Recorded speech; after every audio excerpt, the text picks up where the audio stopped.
আজকে আমরা যে বিষয়ে আলোচনা করব সেটা হচ্ছে ডায়াবেটিস পেশেন্ট যারা তারা কি ধরনের ফল খেতে পারবে এবং ফল কখন খাওয়া উচিত।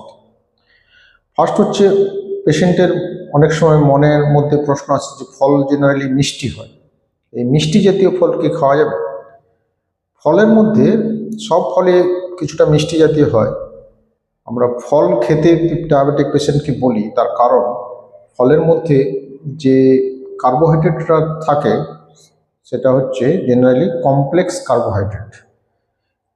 কার্বোহাইড্রেট এবং ফাইবার রিচ যে সমস্ত ফল হয় সেইগুলো কিন্তু আমরা ডায়াবেটিক পেশেন্টকে বা টাইপ 2 ডায়াবেটিস বা টাইপ 1 ডায়াবেটিসে যারা আক্রান্ত তাদেরকে খেতে বলি।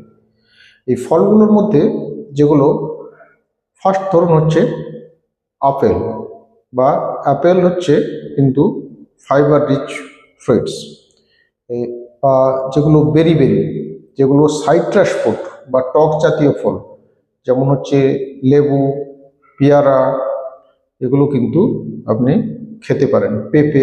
পাকা পেঁপে যেটা, সেটাও কিন্তু ডায়াবেটিসের জন্য খুবই উপকারী, কারণ এতে ফাইবার থাকে। সাধারণত অনেক পেশেন্টের মধ্যে কমন একটা কোশ্চেন থাকে যে খেজুর কি আমরা ডায়াবেটিসে খেতে পারি? খেজুর কিন্তু ফাইবার রিচ ফ্রুটস, এটা মিষ্টি হলেও প্রতিদিন কিন্তু 2 থেকে 3টি খেজুর আপনি ডায়াবেটিস পেশেন্টকে খেতে দিতে পারেন।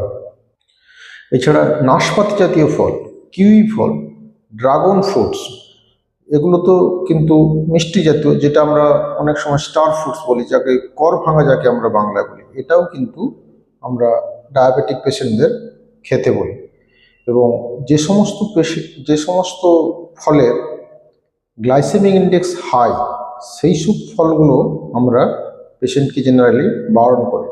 তার মধ্যে ফার্স্ট যেটা আমরা বারণ করি যে কলা যতটা সম্ভব অ্যাভয়েড করা, বা আঙ্গুর এবং হচ্ছে সপেতা, লিচু, এইসব ফলগুলো আমরা অ্যাভয়েড করতে বলি। আরেকটা হচ্ছে আমাদের গ্রীষ্মকাল আসছে, এই সময় আম পাওয়া যাবে। এই আমে কিন্তু খেলে পেশেন্টের সুগার একটু বাড়ে, ফলে আম কিন্তু একদম লিমিটেড খেতে হবে। যদিও আমে ফাইবার থাকে, কিন্তু এটা খেলে ব্লাডের সুগারের পরিমাণ বা পোস্টপ্রান্ডিয়াল যেটা সুগার, সেটা কিন্তু খুব তাড়াতাড়ি বেড়ে যায়। আর যে দুটো ইম্পর্টেন্ট ফল সেটা হচ্ছে বিভিন্ন রকমের দেখবেন ব্লুবেরি, ব্ল্যাকবেরি, এইসব যে ফল, বেরি ফল, আর হচ্ছে অ্যাভোকাডো ফল যদিও একটু কস্টলি, কিন্তু এটা ডায়াবেটিসের জন্য খুবই উপকারী। তাহলে আমাদের ফল চয়েস করতে হবে যে ফল ফাইবার রিচ ফ্রুটস। ফলে পেশেন্টকে আপনি সবসময় ফল খেতে অ্যাডভাইস করুন, এবং যেগুলো ফাইবার রিচ ফ্রুট সেই ফল কিন্তু খুবই নেসেসারি ডায়াবেটিসের জন্য। কারণ যদি ডায়াবেটিসে ফল না খায়, তাহলে ফল থেকে যে অ্যান্টিঅক্সিডেন্ট, ফাইবার্স, মিনারেলস, মাইক্রোনিউট্রিয়েন্টস পায়, সেগুলো কিন্তু পেশেন্টের দেহে ডেফিসিট হতে শুরু করে। এবারে ফল খাওয়ার টাইমিংটা কীরকম? ফল খাওয়ার টাইমিং হচ্ছে, একটা হচ্ছে ব্রেকফাস্টে খান, একটা 11টা থেকে 11:30টার মধ্যে খান, বা ব্রেকফাস্ট এবং লাঞ্চের মাঝখানে।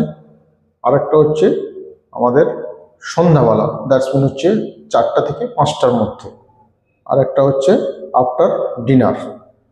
কীরকম ফল খেতে পারেন?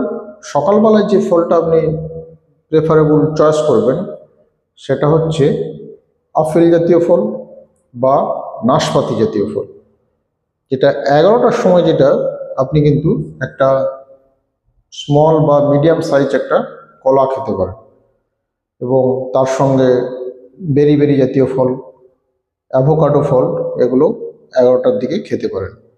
এবং 4টা থেকে 5টা যে ফলটা, সেখানে কিন্তু পেয়ারা, শসা এবং সাইট্রাস ফ্রুট জাতীয় যেগুলো লেবু, অরেঞ্জ, পেয়ারা, এগুলো বিকেলে খেতে পারেন। রাত্রিতে যদি আপনি খান তাহলে শসা বা কিউই ফলটা কিন্তু রাত্রে ডিনারের পর, বা একটা স্মল সাইজ কলা বা মিডিয়াম সাইজ ব্যানানা আপনি খেতে পারেন রাত্রিবেলা। ফলে এরপর থেকে যখন আপনি পেশেন্ট পাবেন ডায়াবেটিসের, ডায়াবেটিসের ডায়েট চার্টের মধ্যে ফ্রুইটস, ফাইবার রিচ ফ্রুইটস আপনি কিন্তু স্পেশালি হচ্ছে অ্যাড করার চেষ্টা করুন।